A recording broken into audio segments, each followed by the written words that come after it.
চিয়ৰ কিছু বাস্তৱ দস্তাবেজ।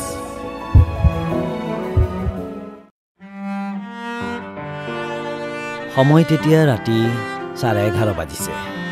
স্থান নগাঁও চহৰ। এজন অসহায় অচিনাকি যুৱক প্ৰায় 3 দিন 3 ৰাতি এটা এটিএমৰ সন্মুখত এনেদৰেই শুই আছে।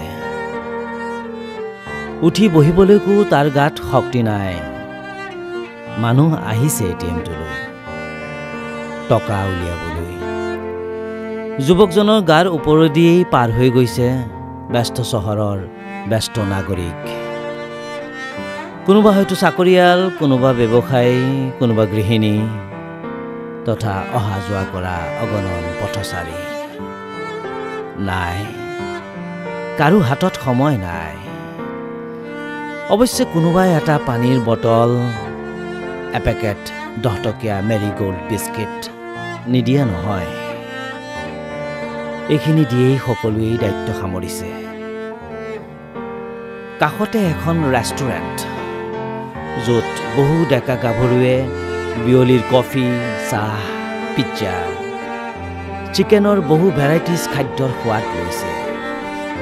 নাই, কাৰো ঘূৰি চাবলৈ সময় নাই। অৱশ্যে ৰেষ্টুৰেণ্টখনত কাম কৰা 2জন যুৱকে কিছু খাদ্যৰ যোগান নিদিয়া নহয়। দিয়া ন? নিশ্চয় মই চেষ্টা কৰিম। মই এতিয়াই চেষ্টা কৰিম। চৰকাৰৰ বিভিন্ন বিভাগ আছে।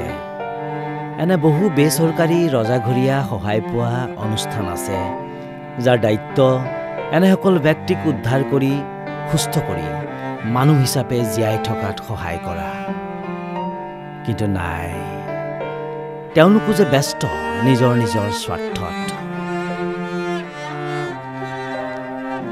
3টা দিন 3টা ৰাতি অলপ সময় নহয়, কিন্তু বহুত সময়। এটিএম আৰু ৰেষ্টুৰেণ্টখনৰ কাষে কাষে আছে কেইবাখনো বিপণী। কোনোৱে ৰিস্ক ল'ব নিবিচাৰে, জেমেলাত সোমাব নিবিচাৰে। মোবাইলত ব্যস্ত সকলো, ৰীল চোৱাত ব্যস্ত সকলো, পৃথিৱীৰ সকলো খবৰ লোৱাত ব্যস্ত সকলো। ঘৰৰ খবৰ লওঁতা আজি কোনোৱেই নাই। ঘৰৰ কাষত ঘটা ঘটনাৰ খবৰ ল'বলৈও কাৰো সুযোগ সুবিধা নাই। অৱশ্যে কেইজনমান যুৱকৰ উপস্থিতিয়ে মানৱতা জীয়াই থকাৰ ইংগিত নিদিয়া নহয়। জিলা প্ৰশাসন, পুলিচ প্ৰশাসনৰ লগত যোগাযোগ কৰি অলপ সময় খৰচ কৰি তেওঁলোকে যুৱকজনক চিকিৎসাৰ বাবে প্ৰেৰণ কৰে হস্পিটেললৈ। এই ক্ষেত্ৰত নগাঁও জিলা প্ৰশাসনৰ, পুলিচ প্ৰশাসনৰ তৎপৰতা নিশ্চিতৰূপে সাধুবাদৰ পাত্ৰ।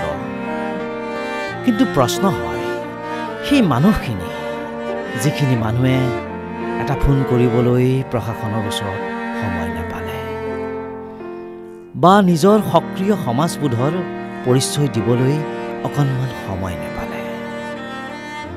ভূপেন্দাৰ সেই বিখ্যাত গীতটোৰ এফাকিৰে সামৰিছোঁ।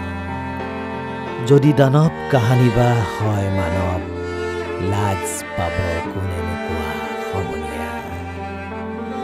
মানুহে মানুহৰ বাবে যদিহে অকণো নেভাবে।